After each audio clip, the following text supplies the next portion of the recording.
पुनः श्लोक सुनाते हैं, सुनिए। वसुदेवम सूतम देवम कंस चाणूरमर्दनम देवकी परमानंदम कृष्णम वंदे जगत गुरुम। मैं भगवान श्री कृष्ण के चरणों में नमन करता हूँ जो इस जगत के गुरु हैं। और देखिए हमारा 16 अध्याय तक खत्म हो गया, 17वां अध्याय और 18वां दूग अध्याय बच गया है इस पुस्तक का। तो सुनाते हैं, सुनिए। अध्याय 17 का श्रद्धात्रय विभाग योग। त्रिविद्या भवती श्रद्धा देनाम सा स्वभावजा सात्विकी राशि चैवतामसी चेती तनु।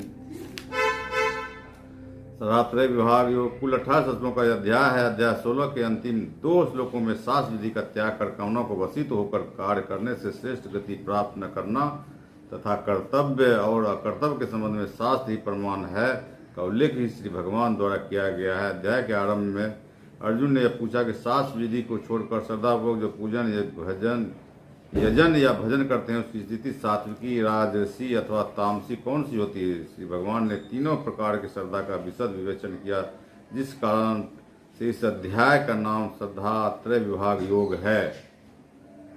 इसका संबंध कर्म योगी की दिनचर्या संबंधित है। मानव मूल्यों से प्रोत स्वावलंबन और सहयोग वाली जीवन शैली का वर्णन है। श्री भगवान ने कहा, देहधारियों की स्वभाव से उत्पन्न श्रद्धा 3 प्रकार सात्विकी राजसी और तामसी होती है। हे भारत, उस श्रद्धा को सुनो। सभी को श्रद्धा अंतःकरण के अनुरूप होती है। वह पुरुष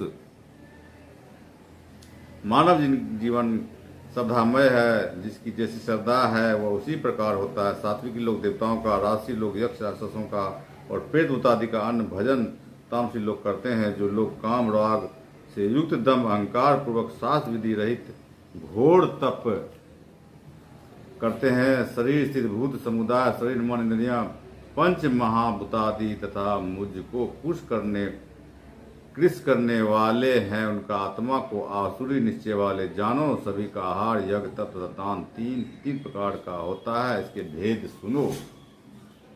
भेद सुनने से पहले साथियों हम बता दें, इसके अंत में बहुत ही महत्वपूर्ण जातिगत जनगणना जो हो रही है राष्ट्रीय जनगणना में, उसमें ओबीसी की